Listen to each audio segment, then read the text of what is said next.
Hi, everybody. Thank you for your patience. Sorry for the slight delay, but welcome. Oh, there she goes. Hi, Pamela. Hey there, how are you? Good. How are you? Thank you I'm for fine. joining us. Thank you for letting me in. Yeah, of course. Well, again, thank you everyone for your patience. For the sake of time, we'll go ahead and get started, and I'll keep a look out on the participants in case anyone else trickles in as we continue. But to begin, my name is Renata Stankowska. I'm the Assistant Director for Membership Services here at ODK, and I have been leading and hosting our webinar series for the last couple months. So today I am pleased to introduce Sarah Paul, who will be our speaker, and she'll be leading us through her career transition and journey and sharing tips and advice that hopefully you all can apply to your own experiences and whatever journey you may be on. So Sarah, I'll turn it over to you.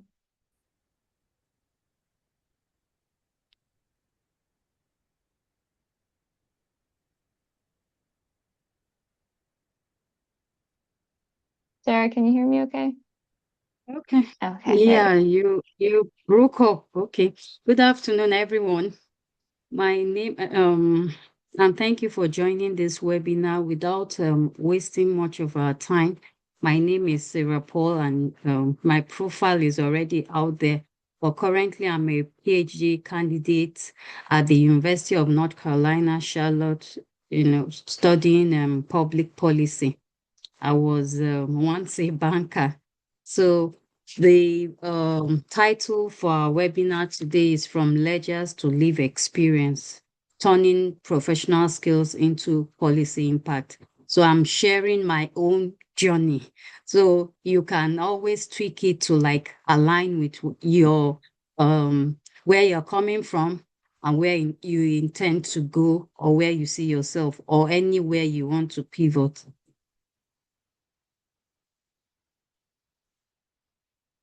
Um, so for the next 50 minutes, like I said, I'm sharing my journey and I'm starting from the hook, my journey, the skills I've acquired while on the job, and how this is applying to my present area or field of interest, and how you can also apply that to your own personal journey. So, like I said, I worked in the bank for over 16 years between the period of 2006 to 2022. And throughout that period, it was operations from one level to another, being a bank teller to funds transfer to heads of operations/compliance and also credit risk officer. And today I find myself doing research. So, like I said here, if you had told me in 2013 that balancing the vault books and ensuring compliance, internal control, and all that, will be a thing of the past, I'll be like, I don't think so. But over the years, my experience, exposure, and my growth, I discovered I needed something more. And I wanted to like be a part of change, to be able to impact lives, impact communities. And I needed to like, okay, re-strategize and tell me, how do I achieve that? Remaining within the walls of the banking hall or the banking industry will not fetch me that. So I needed to re-strategize and go back to the drawing board and tell myself, how do I do things differently to be able to get to where I intend to get to. So, like I said earlier, I have 16 years banking experience. So from 2006 to 2007, I was a cash and teller officer whereby, the basic things, you pay out cash, you receive cash, received checks, you balance your ledger to ensure that, okay, debit, credit, and you are left with either your opening balance or zero balance, whichever one you started the day with. That's the basic. So from 2008 to 2013, I moved to funds transfer unit. This is another department in operations whereby you do more of transfers, both local and international transfers. You issue out drafts, bank drafts. You do foreign currency transactions. You also help customers that are into import and exports, pay for their goods and different services. We also balance the bank's books in terms of general ledgers, because all this, to the ordinary person, you just see, oh, money going out, money coming in, but there are a lot of ledgers that need to be balanced at all times to ensure that, okay, everything is okay. When you hear balance the books, you have to ensure that your books at every point in time are okay and balanced. So that's what we do in funds transfer to ensure that, okay, there is no overage anywhere, no shortage, and no fraud coming from anywhere. So while in funds transfer, I did this transaction and also had to train new intakes that come in and tell them, okay, what is expected of them, the policy of the bank, because every organization has its own culture. So how do you do things in alignment with your company's culture? So 2013 to 2021, I was promoted to the position of head of operations, whereby you oversee the whole entire operations of the branch. So you are like the branch manager in quotes, because the actual branch manager is saddled with the responsibility of liabilities in terms of deposit. So, but in terms of operations, running day-to-day running of the branch, this is the responsibility of the head of operations, maintenance, every operational unit, reports to you. So, which is a whole lot of work, because for every little thing, it gets to your attention, you need to do something about it to ensure the branch is up and running. You also, as head of operation, prepare reports, prepare financial accounts each month, which tells us, okay, the state of the branch. Is the branch making profit? Are you growing? Because it's not just to make profit, but you also have to move. What did you do last month? Did you improve on your performance last month? What are those operational issues, customers' complaints, and all that? So it's a whole lot. You're also, as the head of operation, expected to ensure compliance to both internal policy and external policy. Policies by regulators like the central bank, like the other big financial regulators. You're expected to okay, be the eye of the bank in that branch. So in 2021, I moved to credit risk department, whereby I handle credit, like the name implies. You assess customers' requests for loans, credits for their business. It can be mortgage, it can be all manner of credit, even interdenominational credit in terms of currency, depending on what the customer wants to do with the funds. So we review, for those that are familiar with credit, the 5 C's. We ensure that those 5 C's are reviewed, which is capital, condition, collateral, capacity, and the character of the borrower.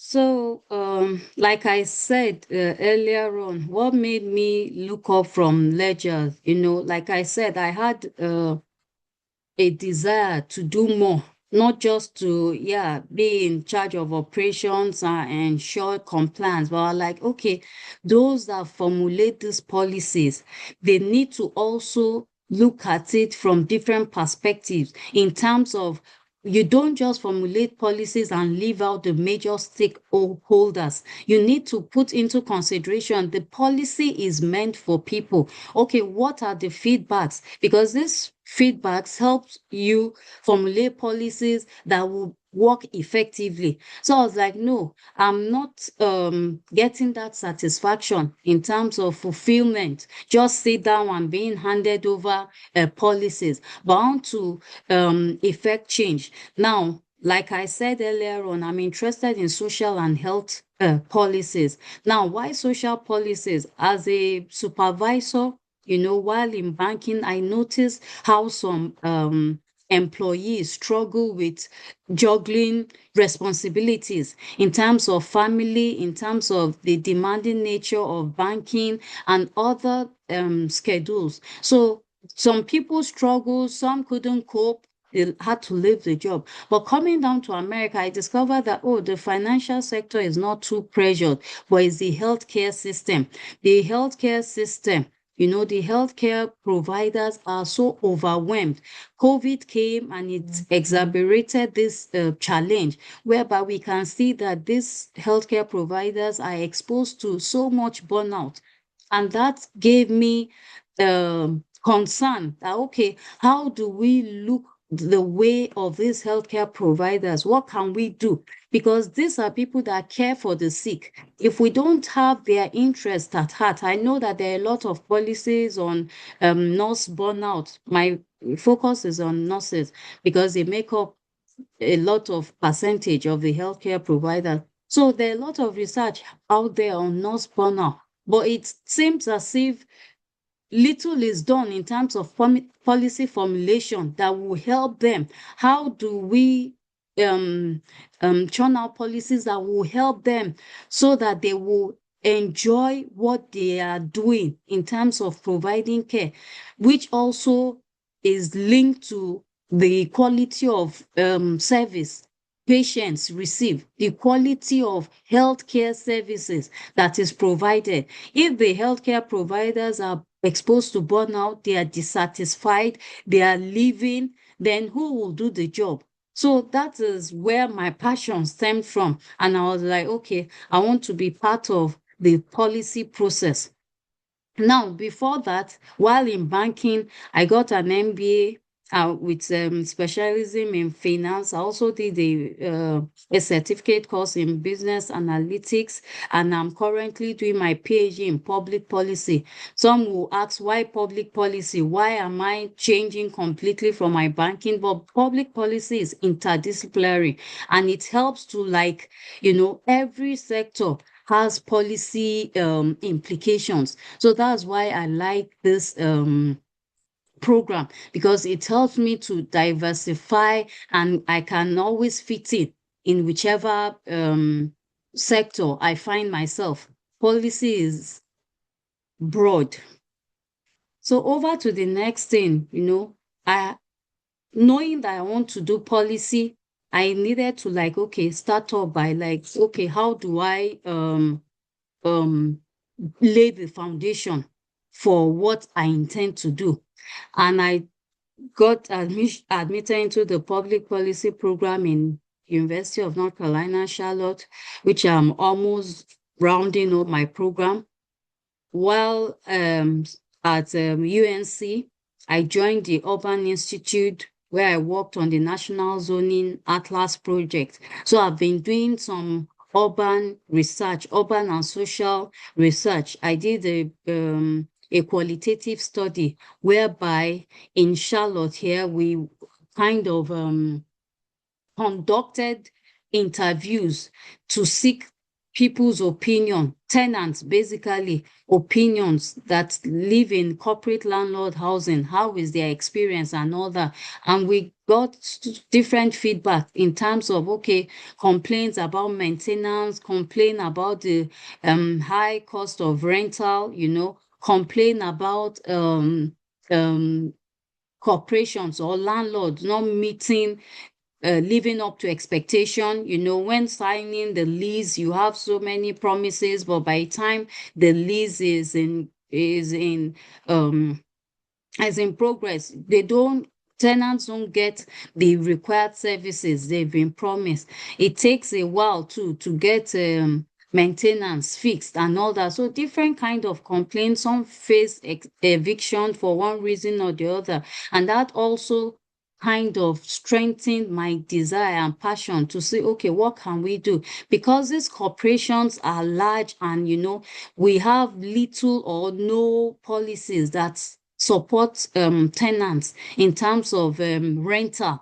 It becomes so challenging and difficult for tenants to exercise their rights. So things like this are the driving force for me. What can we do to put out, a kind of policy that will help support tenants in terms of housing, in terms of rent, so that people don't get kicked out unnecessarily for reasons that are not justified.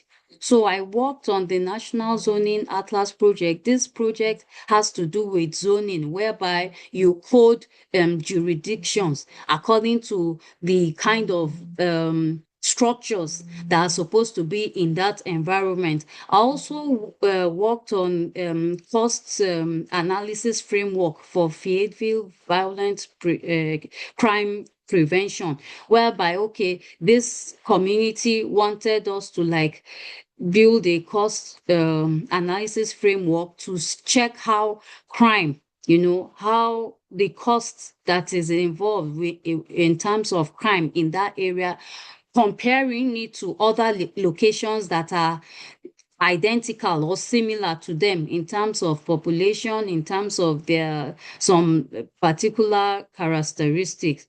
I've also worked on different projects, like my own personal project, like I said, healthcare providers, burnout, mental health issues, and some papers that are of interest to me. Which some of these, my personal papers, I've presented at conferences like the Southern Sociological Society, the APAMS, and State Politics and Policy Conference. I've presented some of this, my personal paper. So moving forward, like I said, it's still the same me, but I'm transitioning from one sector to another. So I'm not saying forget where you are coming from or forget the skills you've learned, but I'm like, okay, have a rethink. How do you kind of re-strategize? How do you relabel or reclassify what you already know or what you're already doing to suit where you are going, to suit where you want to pivot, because same skill, but it's applied differently depending on the sector. So what is the pattern? Question there normally, what drives you? Like someone will say, what keeps you up at night? If you are someone that is into policy, community development, what are those things that you are passionate about? What are those problems that you feel, oh, I can do something about, instead of just sit back and complain? Then you also find the system level for explanation. So what are the skills that I learned while in banking? Analytical and quantitative reasoning skills. Like I said, I worked in credit risk, and this has to do with kind of critically analyzing the customer's request using 5 C's and other parameters to see if this customer deserves this credit or if the customer deserves the amount. So a lot of factors come into play. And how do I apply that to policy? You look at cost benefit analysis. So not all policies, are viable. You can say, oh, this policy meets this particular need and all that. But you also need to go back to the drawing board to look at it. Is it cost effective What is the cost benefit analysis? Is the benefit greater than the cost? Because some people embark on projects that are highly cost intensive and the benefits are low. So let's not forget that resources are limited and we must be able to prioritize. That's where efficiency comes in. Prioritize, okay, how do we allocate these scarce resources to these policies? Which ones are more important? Which ones have wider or larger benefits? So all those has to do with our analytical skills, whereby you weigh it. Is not you don't go by your feelings or by oh, this is what they've said. No, you go by facts. You do your background checks. You use data to be able to, like, okay, this policy we want to implement. What is the benefit from this policy in terms of the cost we want to sink into that policy? So things like that, which has to do with also budgeting. We need to like evaluate the project, the program before we take such decisions. Another skill is regulatory literacy and compliance thinking. Like I said, I was also a compliance officer that ensure that we complied with regulatory authorities like the CBN, the anti-money laundering, and all those external financial institutions. How do I translate that to policy? Okay, how we ensure compliance. The policy we want to implement, how compliant is it to the existing laws and all that? We ensure that we monitor it from inception to implementation. That's what they call policy cycle. There is policy cycle, how the policy is being battered, agenda setting to the process of, oh, we're conceiving that idea, we're trying to like, okay, evaluate it, monitoring it, and implementing it and all that. So it takes a whole lot of processes to like, okay, if this thing is going to work, and they are interrelated. These processes, these stages are interrelated. So we have to ensure that, okay, the process is not broken so that the policy will be effective. Another skill set is critical thinking and attention to details. Like they always say, you can't work in the bank and not pay attention to details. You can't handle numbers and not pay attention to details. You also have to critically think through some transactions and processes. That has to do with fraud detection, because some fraud, what will I say, activities are so complex that you have to think through it and be able to think and look through it to be able to detect some fraudulent transactions. And that goes hand in hand with reconciliation, because if you don't reconcile the books, how do you know when something is off? So applying it to policy now, we use data. Like people say, data is what we rely on. That is a fact. We don't work by our emotions. That's why it's not subjective, but we work with evidence. What is data saying about this thing? Okay, I'm passionate about housing and all that. What is the data saying about housing inequality? There are informations there. I go to the data, ensure that this data is correct. Spot discrepancies where necessary, using surveys or other instruments that have been used to gather this information. So in policy making, data is very, very key, because yes, people can say all manner of things, people can write anything, but you can't falsify data. We rely on it because it's reliable. So another skill is project and program management that I learned while in banking, whereby handle different projects at different times. And how does that apply to policy equivalent. How does that apply to the policy field, whereby you manage projects, grant deliveries, you grant writing and all those processes, and other initiatives that will help the policy process. Another skill is interpersonal and stakeholder management, whereby you build relationship with customers, that's in the bank, relationship with customers, internal customers, which are your colleagues, your employees, that's colleagues, your co-workers, other stakeholders, can be suppliers, can be even the regulators. There must be relationship, and we apply that to policy, whereby there must be community engagement to build trust. People must be able to trust you as a person, to kind of want to be vulnerable with you, to kind of divulge some sensitive or some personal information to you. If we don't build that trust, then people can't trust you to have their back, to have their interest. The same thing, coalition building, stakeholders interview. Like I said, policy process has to involve the stakeholders. The policy we are formulating, the policies we are implementing, who are the stakeholders?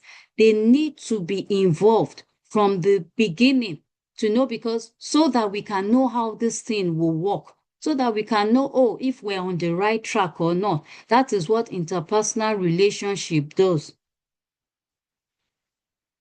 Another skill is leadership and capacity building skills. Like I said, I was a supervisor, head of operation and compliance officer. Now I need to, you must be able to let your direct reports or those that work with you trust you to an extent. You must be able to replicate yourself, not just being a boss, but be a leader. Be willing to serve. Most times people think, oh, leadership is an opportunity for you to like display power and all that. But leadership is service for me. That's why I call leadership is service. You must be able to serve and lead right, whereby the spotlight is on you. Everything you do it right. If you don't do the right thing, then you shouldn't complain about the wrong things from your direct reports, because you are not leading well. You must be able to mentor them. You must be able to train them. You must be able to replicate yourself in them, whereby when you are not there, they can take responsibility. I don't believe in micromanaging people, but giving them, equipping them, empowering them to be able to stand up to some responsibilities. How does that translate to policy? Teaching assistantship, mentoring other researchers, not just hoarding information, but being able to also pour out yourself or the knowledge you have into others. The last skill is the systems thinking and adaptability. I learned that, okay, you should be adaptable in the sense that irrespective of the situation you find yourself, you can still adapt and thrive. I worked briefly, like 2 years before I went to banking, in the manufacturing sector. I was in internal control, and that gave me an idea of how things, operate in the manufacturing sector, whereby you do stock taking. You also have to, because that's inventory based, you have to be conscious about the inventory you have in and out, which has to do with stock taking and all that. So it also helped me. Like I said, no skill is a waste. So it doesn't matter where you find yourself today. You can translate that skill to where you want to where your passion is. It's just that it will be done differently. And how have I transferred this adaptability into my policy journey? Spotting how a policy lever in one sector ripples into another, because some policies are interrelated. So we must be able to think through it and see ahead that, okay, this policy, hope it doesn't have implication for this other related area and all that. So going for, so I want us to like, yeah, we're a small number, but it doesn't matter. I want to give each and every one of us the opportunity. Think of one skill, for a few minutes. Think of one skill, from your current, or it could be your past job that you feel is boring or is technical, and how you can turn that into where you want to be. It might not be policy related, it might not be non-profit, but where you see yourself, that thing, that passion you want to like go into. So I'll give us some minutes, and I'll make the floor open for us to like, okay, share what we to share our thoughts aloud. So briefly, let's think through it. What is that skill from your current or past job, that you are thinking of transitioning into what you want to do?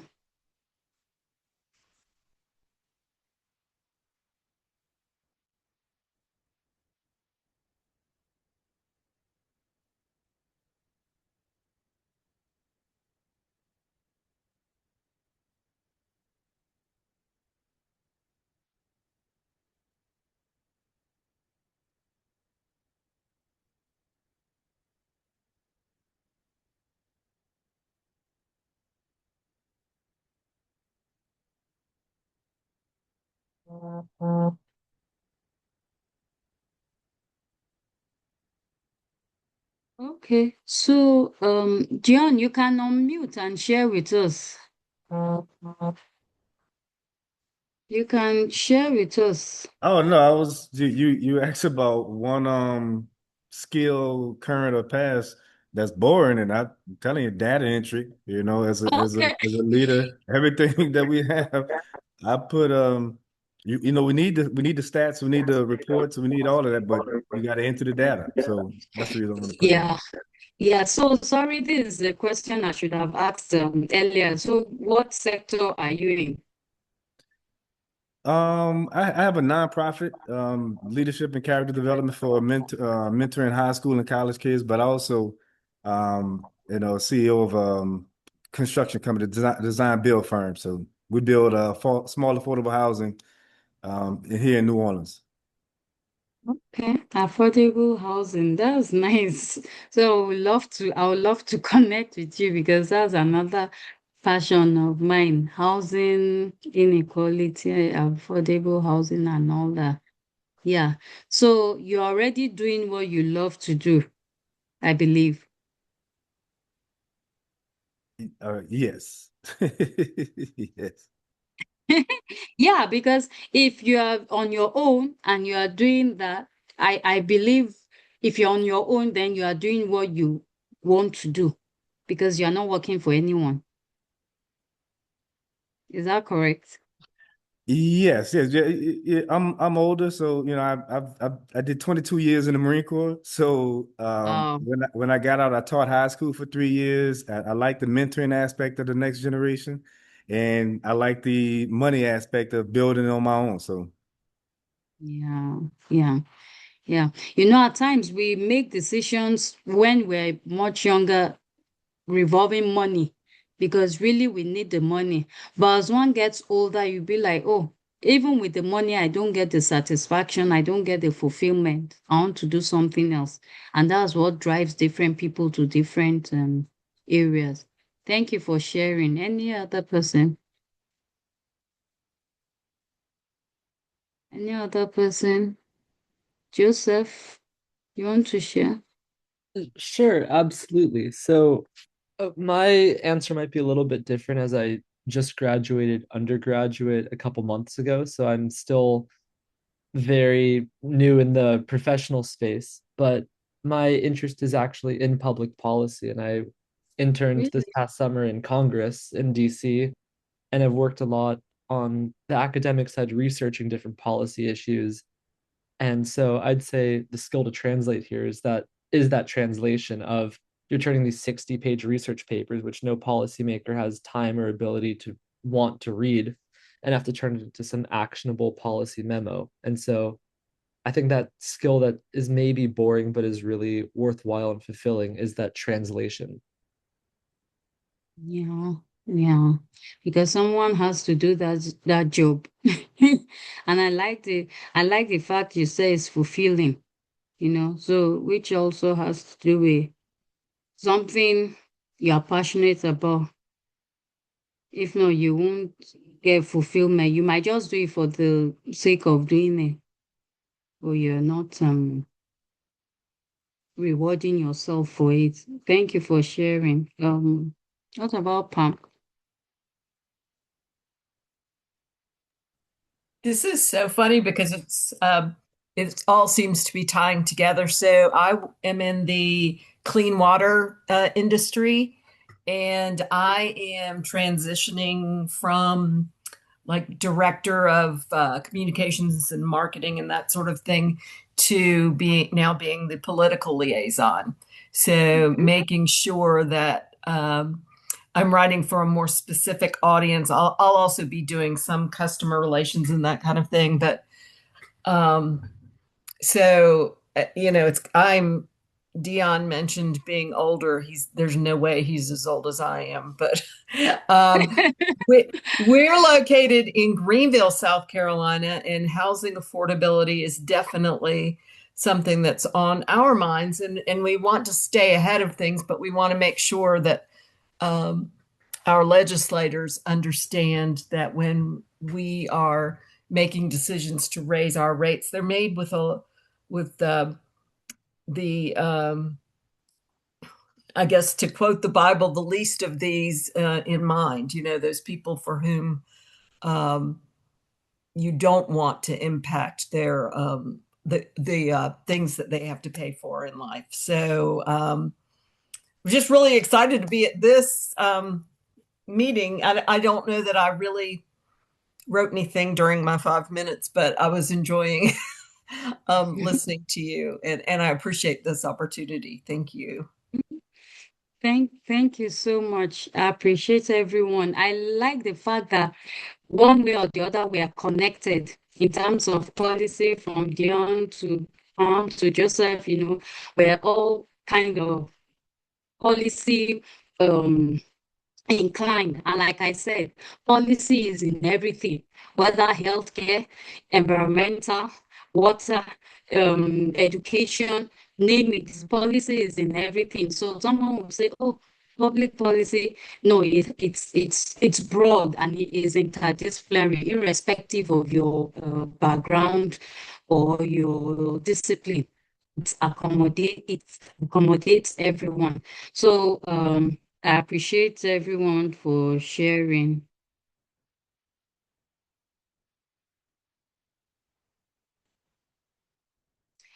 So for me, what are the 5 pathways into policy from my journey? I like the first one is the strategic credentials, whereby I said, okay, so for this, I didn't start all these qualifications preparing for public policy. No, they were qualifications I ventured into while in banking. Okay, I need to improve myself. I need to get more information, certificate. So I had an MBA, another one in finance, specializing in finance, and I also did a certificate in business analytics to kind of equip me on the job. So, but what am I saying? I had to prepare myself irrespective of where I was going to.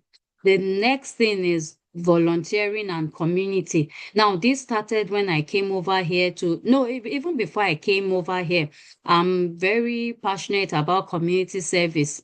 So I like to help out in any way. And coming over to America, I discovered, oh, there are a lot of opportunities, and why can't I volunteer my time and all that? So I've built, that space. I've been able to grow in that space from the school campus. I volunteer at the school pantry. I volunteer Nourish Shop, whereby we pack food because there is also the challenge of food insecurity. I also help, I've helped at a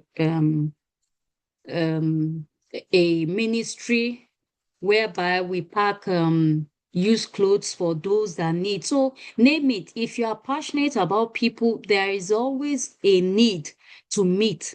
And at times we might feel like, oh, we need to wait for the big opportunity, but no.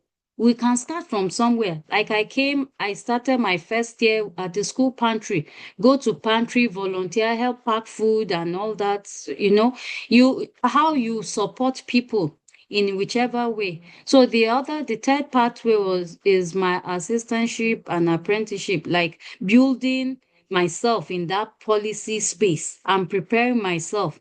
So whether it is paid or informal, as long as you are learning something in whatever you are doing, how are you contributing to the real work you are doing, in the real space?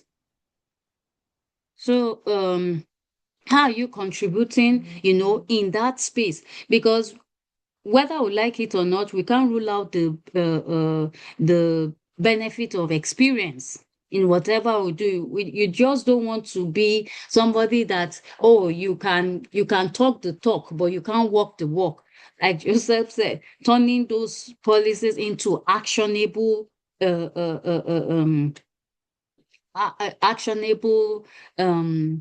steps. Let me put it that way. So also my association is another route. How do I kind of put myself out there? By being a member of some of these associations, going to their conferences, interacting with people like, oh, this is my passion, this is what I do and all that. We need that connection to help us, because one person alone can't make a change. But together it takes group work. Let me put it that way. So only me, I can't make the change. But when we come together, oh, we're passionate about this, we're passionate about that, we talk about it, we brainstorm, we look at, okay, what can we do to like effect that? Because I think there's something also common amongst us. We talked about housing. John is in affordable housing. I'm also passionate about housing and all that. So this is what policy is all about, because those sitting at the helm of affairs or making decisions, at times they also need information from us that work with the stakeholders to like, okay, how do we kind of implement or formulate to start with policies that will help better the lives of these people we claim we represent.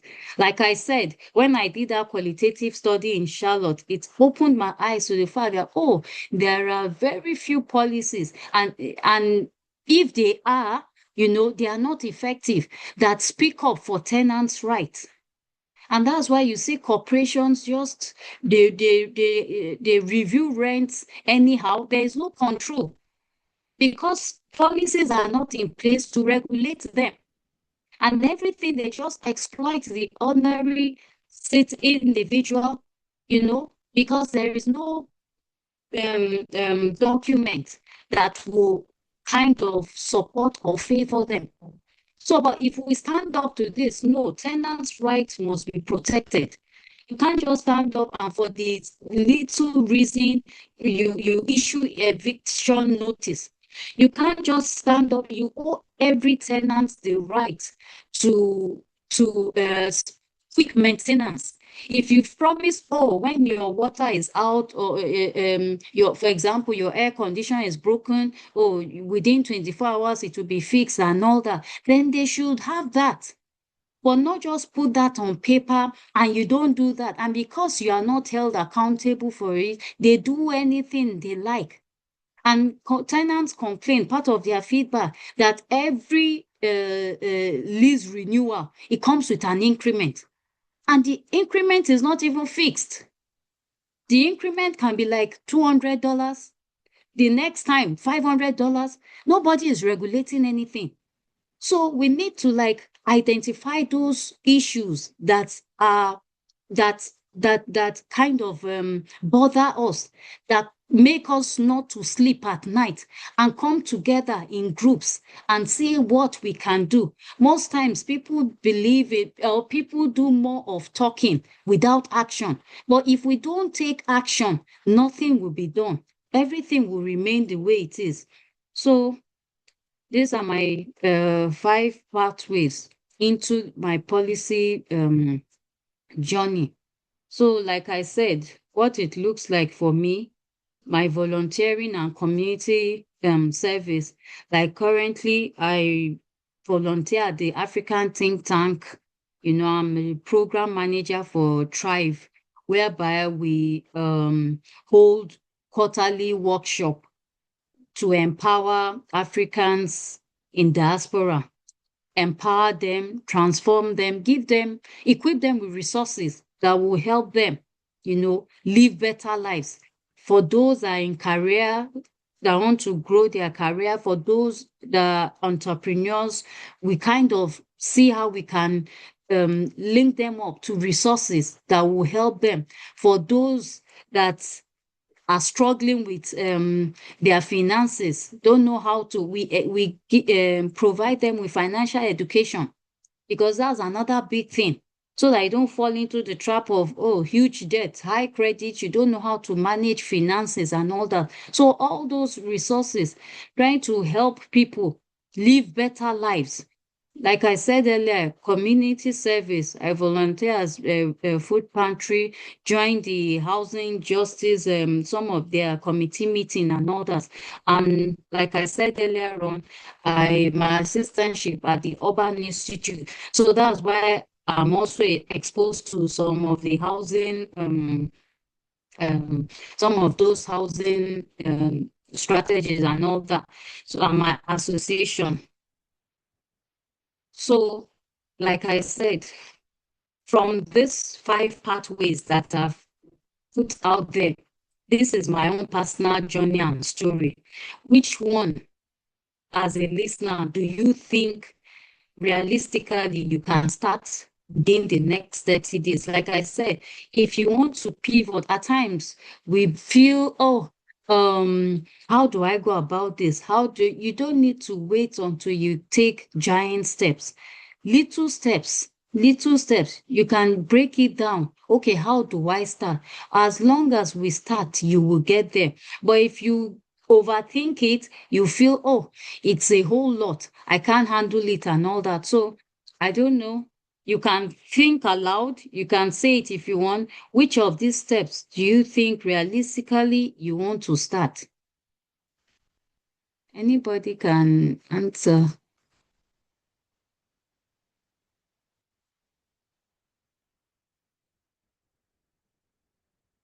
Anybody can go.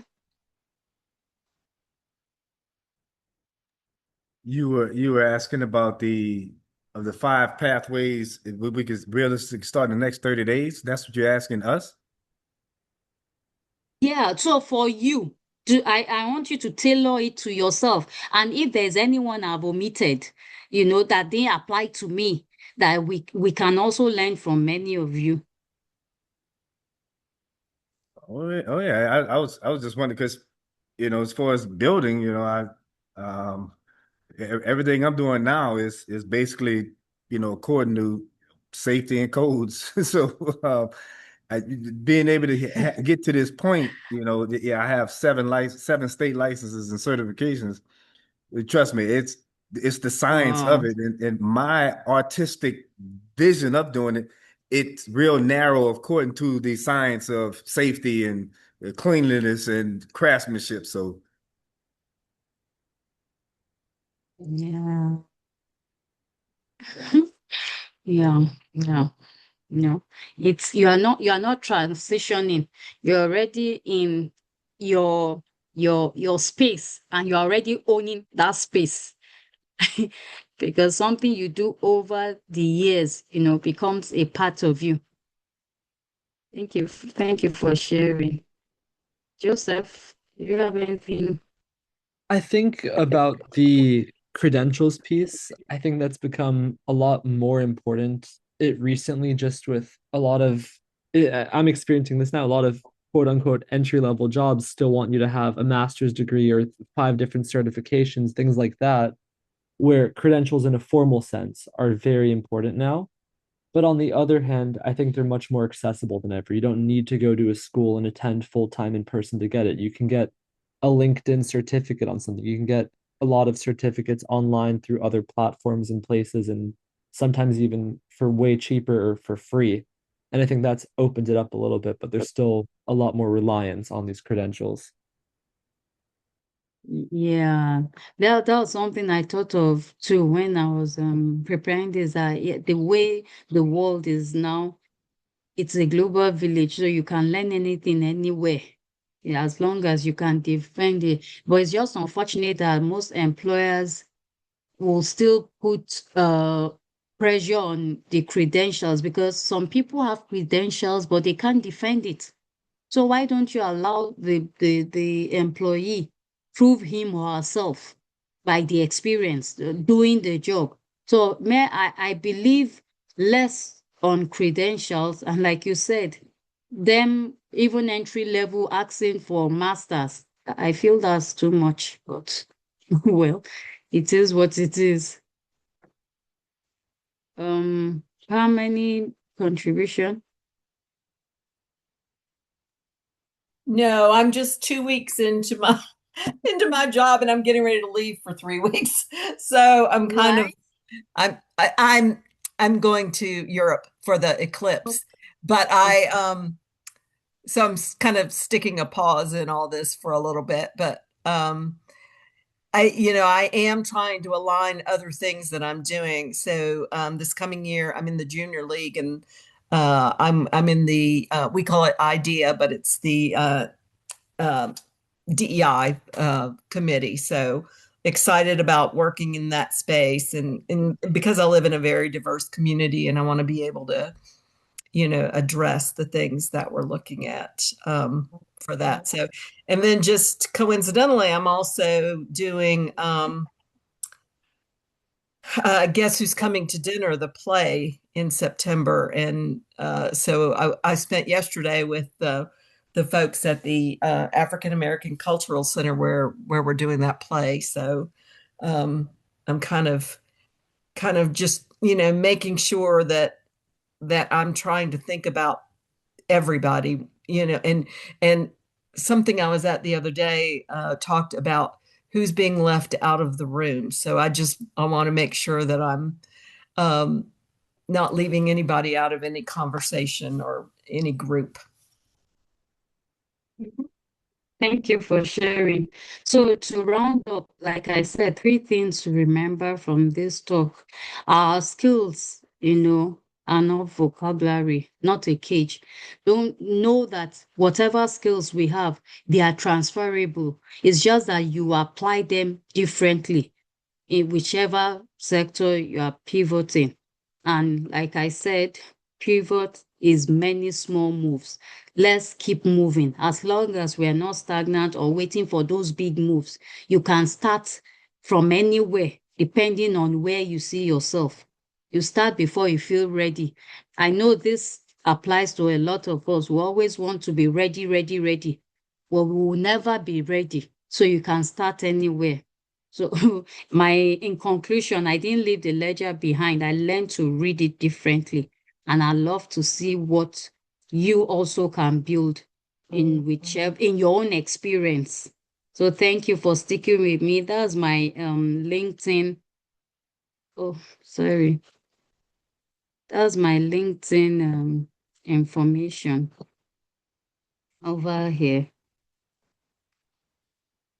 Thank you so much, Sarah. And I'll send out a recording to everyone who registered as well as Sarah's information. So for anyone who has any additional questions or wants to connect, I will have that over hopefully by the end of tomorrow.